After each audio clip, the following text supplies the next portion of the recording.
Yep, I also, the next job on my DeLorean, so this car is on the road, it's just now it's winter and Christmas time and all that sort of stuff. I'm not planning on using it, so I might as well do a few little bits and bobs on it. So I thought, you know what, I'd go for the exhaust. DeLoreanGo stainless free flow exhaust system.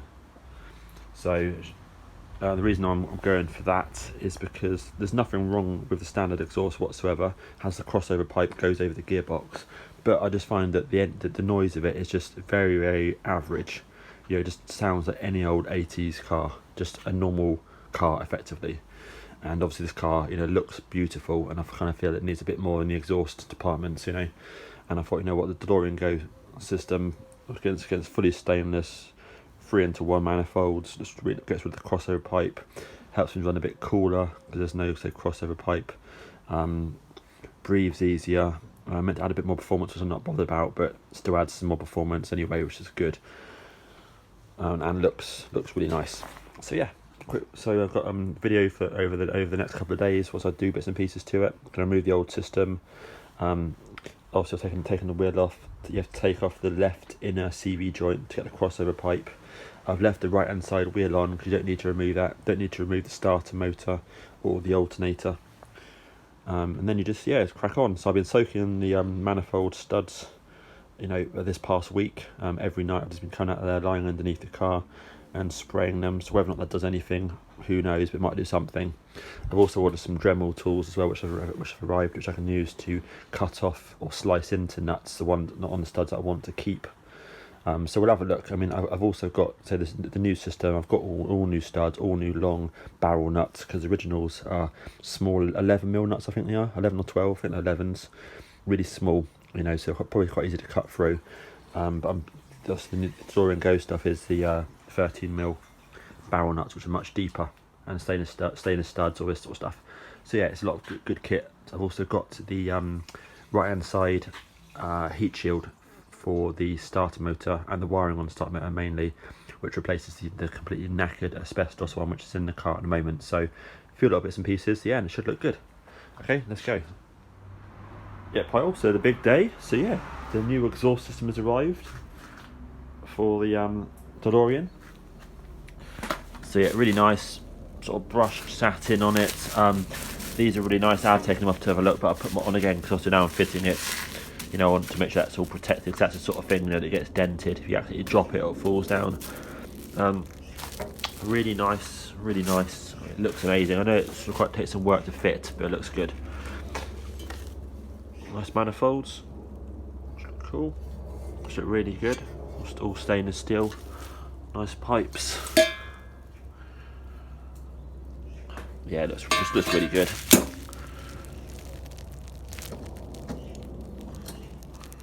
Excellent. That's straight through there. Nice, that's nice. What's that?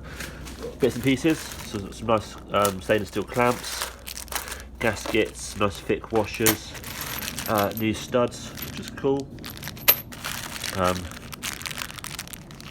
some more bolts, nuts and bolts here. The brass nuts on it, and the tool brass nuts here. I think these look like maybe 13mm, possibly. Because the standard ones were, I think, were 11mm. I think they were pretty small.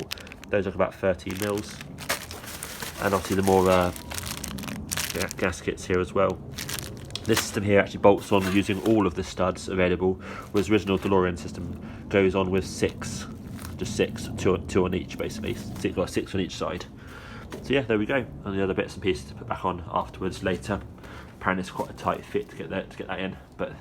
And then the air boxes behind, which I've taken it off just to access it all. Also went for this as well. It's a lot. It's you know, this does cost a lot basically, but the old asbestos one was pretty much non-existent. So you really do need this to protect the starter motor and the wiring that's on the starter motor. So yeah, that is undergoing as well. It's still really, I mean, it's a really nice piece, nonetheless. Shows you what the finish is when it's not being brushed. You kind of feel like I need to brush that actually, you know. But no one's gonna see it, so it's all good. And actually, having it reflective, you know, probably reflects more heat. Having it pure stainless rather than brushed probably reflects less heat than this. Very minor though. There you go. That's gonna go on in a bit. So yeah, we're gonna crack on now. get the manifolds on and see how we go.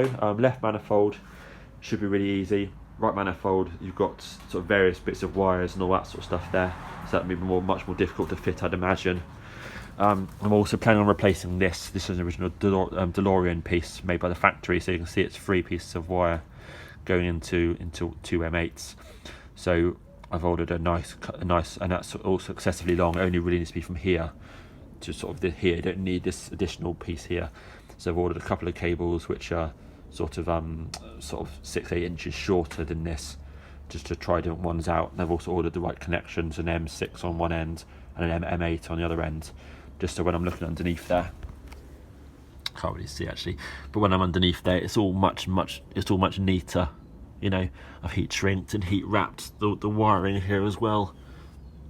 So you can't really tell, but I've used this piece of wiring here. I've used special heat-proof tape, which, you know, adds a form of protection to it as well, and it neatens up.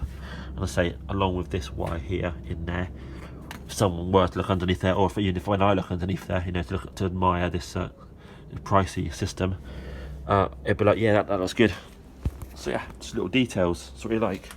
Cool. Right then, let's focus. Let's crack on. Yeah, well, it's the next part of the video. So I managed to get both of these manifolds on. I was planning on sort of keeping them loose, and then obviously bolting everything else on and tighten it up. But realistically, this one here is this right hand side one is very difficult to get on in terms of getting down there, getting the bolts on, so the nuts on, sorry, and also getting the heat shield in place there as well. There's hardly any clearance whatsoever. You have to bend it down a little bit with a screwdriver in order to get your 13mm spanner in there. So what I'm gonna do is I'll put this new on tight now, but the left one I'll keep loose and see if it assists me in terms of bolting the muffler on and the pipes on. This one here, yeah, boom, that's nice and tight down there. I've also just taken off the wiring here, so I've already got a new cable coming, as I mentioned earlier, to replace the one from starter to the alternator. I also just shortened these, reheat shrinked these, and next I'm going to cover them with this tape here, which is a sort of heat proof tape. And then as I put the clamp here as well, for a bolt and a thick washer, to move the wiring loom into this position here, so away from here, I can now cable tie, you know, this up here, and basically make it so it's absolutely rigid, so it's you know, inches away from the bottom of this. So that's cool. That's what I wanted. But yeah, this is the tape here that I use. So yeah, and then once that cable there comes, I can attach that cable back on again, and then back round here to the alternator. So yeah, so that's that side done. And I say the left side I've also put on, so I put that on loose, and that's significantly easier. This one here really is just difficult to get, you know, your hands through, to get the nut, to get the washer and the nut on, to do the ones mainly by the heat shield at the back there. So you kind of have to use a combination of a normal spanner, and also this one here is really helpful, as well as, you know, the socket set. Cool, there we go, cheers. Right, quick bit to add. So yeah, these pieces here, it's mentioned on the DeLoreanGo website, 3 of them there don't fit the mounts. So I go in here to the garage. This is what I'm doing. I basically got the 3 mounts here, and I say these need to be drilled out. Obviously I've got a drill piece in there that's just the right size for it. And what I did actually is I on this first one and the second one is I just knocked out the bush, and then I actually put a slice in it here, and then just to sort of loosen it up a little bit, and then I then put the drill through. So I just use plenty of sort of lubrication on here, not too tight in the vise, otherwise obviously it ovals it, of course, I expect. And then basically I just found literally you just need to sort of get the drill bit going and keep lubricating it with the other, you know, with your left hand as it were, and then basically you just have to gun it with the drill. Just keep going. When it feels tight, pull back a little bit, go, and then gun it down again and back a bit. I found, because the first time I did it, if you just do it slowly, it tends to get stuck, and then I can tell the drill is getting mullered trying to get the thing out, you know. So the technique for the second one, it worked really nicely. It's effectively just to gun it, and when it feels tight, back up a bit, then gun it again, and then onto you just drill for that in no time at all with a half decent drill bit. Super easy. So I'm going to knock out this one here in a minute, and then go for that on there. I think you find that if you try and drill it here like somebody else did, you might find that the bush will just spin around anyway, and then it will come out anyway, and you need to go in the vise. So yeah, and also I guess there's always a small chance it might even melt here and maybe, you know, ruin the rubber grip possibly as well if you just gun it straight in there. So yeah, and then I can just knock it in a bit of lubrication and job done. Cool, cheers. Yep, also the new exhaust system's fitted and looks really good. Looks nice. So the left hand side fitted perfectly, the right hand side didn't line up no matter what I did, so I had to actually cut away about 1 centimetre of the inside of the plastic bumper trim and a little bit on the at the top of it as well. So no matter what I did, no matter how much lubricant I lose, grease, you know, etc. on the pipes to try and move them around, I can get up and down movement, but almost no side to side movements. So I think that's as it is. But we know the DeLorean's all sort of slightly different, you know, as per the advert. So yeah, it looks really good. And in here, I found that the 25mm bolts supplied were too short, so I've purchased these and fitted these yesterday. These are 30mm bolts. 25mm, as you can see here, if I zoom in, there's a little bit of thread sticking out. 25, you know, which is simply is too short. So yeah, I've got 30mm there, Allen key ones. Along with that, and that also allows you then to fit a washer each side, whereas before you could fit one washer and you'd still have, you know, the thread wouldn't be sticking out past the actual end of the nut. So that's a proper job now in there. Cut off this mount here, you don't need it. It doesn't line up in any manner with this top bracket, so before you fit it, do us a favour, just slice it off.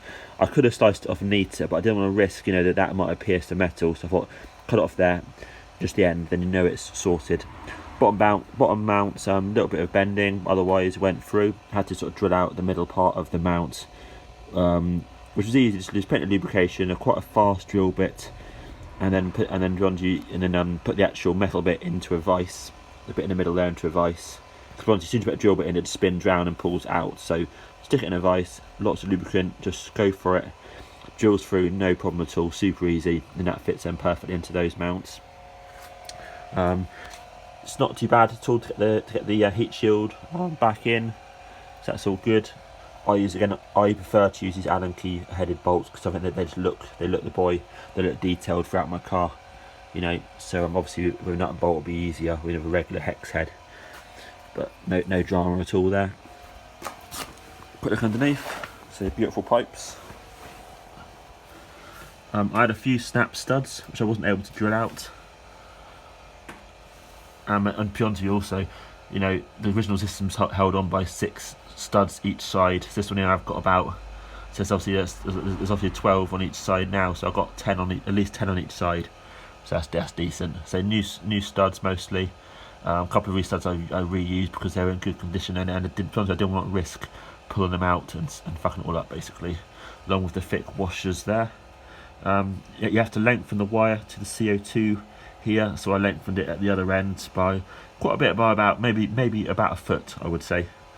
So that's good. Soldered it on, job done, and routed the wire away from the heat, away from the muffler. So that all looks really good. I'm pleased with that. And cranked up those 10mm clamps here. That's good. Quick look at the other side. Now on his side here, similar sort of thing. You did not have to remove. Yeah, you haven't got to remove the alternator. You haven't got to remove the starter motor. Obviously, to get the old exhaust off, you have to remove the left inner CV joint to get the crossover pipe off. But otherwise, you don't need to remove anything to get that off in there. And then what I did is I replaced the original wire, which was 3 lengths of brown wire, with this nice juicy red cable, 170 amp cable. They do 110 amp, 170 or greater. So I went for the 170, and that also allows you to have it fitted with an M6 end on the alternator end and an M8 end on the starter motor, whereas the supply piece from DeLorean had 2 M8s. So not you know, that's just what it was from the factory from the 80s. But this is way better, way neater. And also the black wire there in the is the other wire which I sorted out, heat shrink, etc., and wrapped it with that heat-proof tape and dropped it down nicely and cable tied it. I've also put a just focus, get the camera, put a nice little clamp there on the end of the alternator and put the wiring through that to secure it, along with the original heat shield pieces on there with a little cable tie around, so it looks way neater. I also, because going on to the starter motor, there's normally 3 lengths of thick red cable like this. I actually removed the 3rd length, which because honestly it's just too bulky. It's just too bulky. It's hot, you know, too much wiring there. Obviously you've got the heat shield above, which is stainless, which I had to bend up slightly as well to make it all fit, and I just didn't need it. So that 3rd one goes round up to here, which I now heat shrinked over to make it look sweet. I'm not gonna need this. You know, this is obviously so you can probably like jump start the car, maybe undo the locks, that kind of scenario. But you know, if you know, I'll be able to open the doors with my keys. You know, that's what they're there for. So for me, didn't need this, and I just felt it was much neater and less risk on you know, going down to starter motor, having 3 cables attached to that one point. It's just a bit excessive. So done that, and that's all back in again here, and yes, so we're looking good. Also, when I removed the crossover pipe, you know, all the bolts snapped, so you have to get in there from the top here. So I found personally that I had to use the spanner with another spanner on top to get extra cranking power. So I removed this, just a wire, just to avoid any damage. But yeah, it's all on. It looks beautiful. I'm really pleased with it. I'm gonna say I had a quick start just to make sure it's you know, there's no air leaks, and there wasn't air leaks. Also, it pumped out a lot of smoke because of course I used a lot of lubricants on the joints to make sure everything sort of slotted together properly. So there's no video yet of it starting, but I will do a video of it starting when my neighbours basically not around. Because right now I guarantee it'll sort of burn off all the oils and smoke and crap that's in the pipe, you know. But yeah, I'm really pleased with how it went on. So a bit of bending of bits and pieces around here, but not too bad. It looks lovely. Cool, right. Yeah, so definitely a few little tips for you guys there. Okay, cool, and the next video will be one of it starting. Excellent, cheers. Yep, hi, so I'm just about to play a video clip of me getting in the car, starting the car up, revving it. And I've actually just watched back that clip and realised that the actual sound on my iPhone is nowhere near the actual sound of the exhaust in real life. So when you watch this clip in a minute, you might think, yeah, that actually sounds quite crap. It sounds shit, basically, in my opinion. But when you actually hear the car in real life, the actual exhaust in real life, it sounds completely different from how my iPhone has picked up the audio of the exhaust. So yeah, watch this clip now, and really, yes, you can get an idea, but in no manner does it show you how the sound of this exhaust is. Cheers. Right, let's start the car up.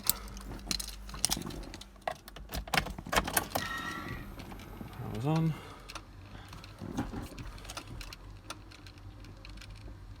Let's let the air come up.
That's what I wanted to do, just a quick, very quick start, because it's antisocial and all that sort of stuff, you know.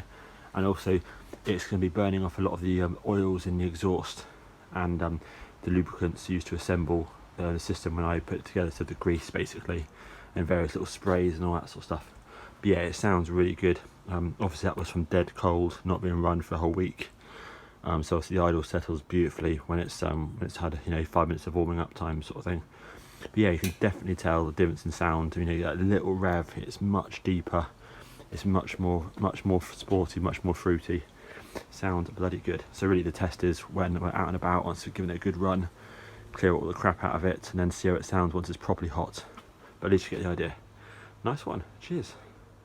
Now I've just played back that last sort of minute and a half, 2 minutes of video that I just recorded on it, the engine revving, and basically the phone does not pick up the quality of the exhaust. And I've noticed this actually on other people's videos. You can't tell the quality, and basically when I played it back just then, you could not tell the sound, the quality of how it actually feels and sounds in the car. You know, when you're next to the car, the phone does not pick up the audio properly.